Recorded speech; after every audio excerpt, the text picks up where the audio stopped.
What is the true ending of the drama Bon Appetit, Your Majesty's original novel? Today, spoiler alert, we'll dive into the full story of the novel and reveal its final conclusion, all in an exciting summary.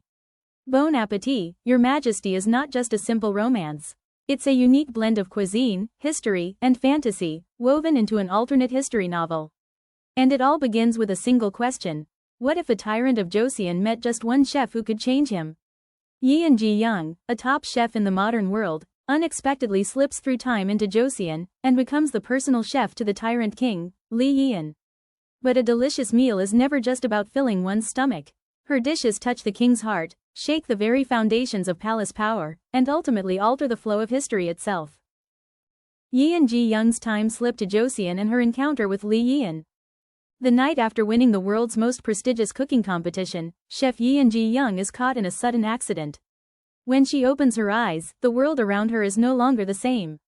She has slipped through time back to Joseon, 500 years ago. There, she encounters King Lee. As a child, he lost his mother, who was cast aside as a deposed queen. Since then, he has lived with a heart full of bitterness, ruling his people with cold and merciless tyranny. But fate plays a curious game. One evening, the king tastes a dish unlike anything he has ever known. Flavors so vivid, so alive, that they awaken something long forgotten. And the cook behind it all is Ji-Yeong, a stranger from another time.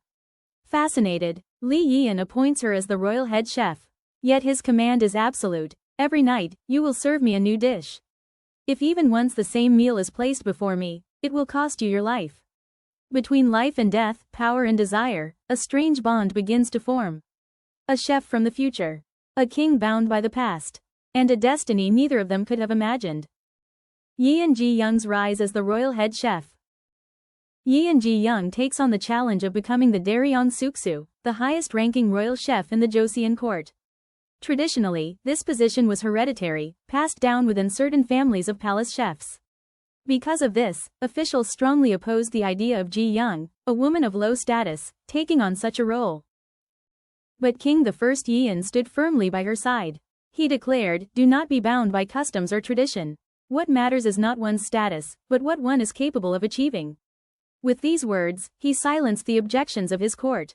Ji-Yeong was officially given her chance. In a culinary duel against Eum Bong-sik, the reigning Daryong Suksu, she proved her skill and emerged victorious. From then on, she safeguarded her position, presenting daily meals to the king and earning his unwavering trust. Her influence did not stop within the palace walls. She triumphed in a cooking competition before envoys from the Ming dynasty, and even defeated invading Japanese pirates in a battle of cuisine, restoring dignity and honor to Joseon itself. Thus, Ji-Yeong rose beyond the title of royal chef. She became a pivotal figure, protecting not only her king, but her nation. Kang Mok-ju's scheme and Ji-Yeong's wise response. As Ji-Yeong continued to gain the king's trust, Lady Kang Mok-ju grew restless. Determined to get rid of Ji-Yeong, she devised a scheme, exploiting the queen's allergy to wheat flour. How about serving today's tiramisu to Her Majesty the Queen as well? It sounded like a thoughtful suggestion, but in truth, it was a trap. When the queen suddenly fell ill after eating the tiramisu, Kang Mok-ju wasted no time. She shifted all the blame onto Ji-Yeong, insisting before the royal court that the head chef must bear the gravest responsibility. But at that very moment, the queen appeared, completely unharmed. Ji-Yeong had already received a secret order from the king: never use wheat flour for the queen's meals. Instead, she crafted a tiramisu using finely ground chestnut powder, ensuring it was safe.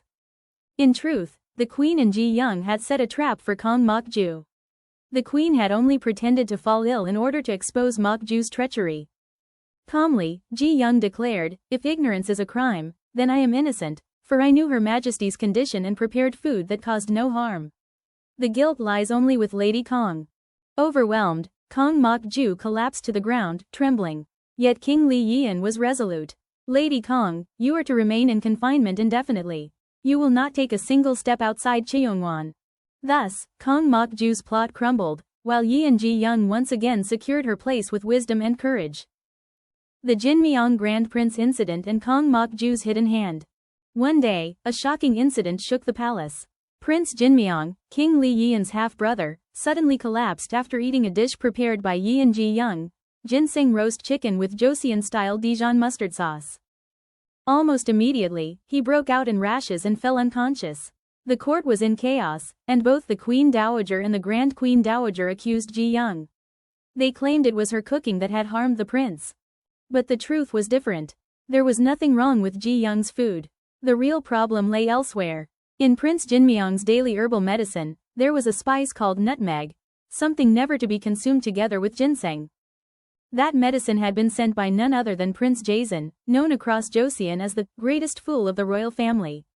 Believing it would restore vitality, he had unknowingly endangered his own brother's life. At this critical moment, King Lee Yeon stepped forward. Not only did he protect Ji-Yeong, but he also joined her in searching for rare medicinal herbs to save his brother. Together, they brought Prince Jinmyong back from the brink. Yet behind the incident lurked another shadow, Lady Kong Mok-ju. Seeking revenge for her previous humiliation, she had manipulated Prince Jason into unwittingly playing his part in her scheme. Once a courtesan in the marketplace, Kong Mok-ju had used Prince Jason to cleanse her status and enter the palace. Now, she exploited that very connection to strike back at Yi and Ji-Yeong with venomous cunning. At this critical moment, King Lee Yeon stepped forward. Not only did he protect Ji-Yeong, but he also joined her in searching for rare medicinal herbs to save his brother. Together, they brought Prince Jinmyong back from the brink.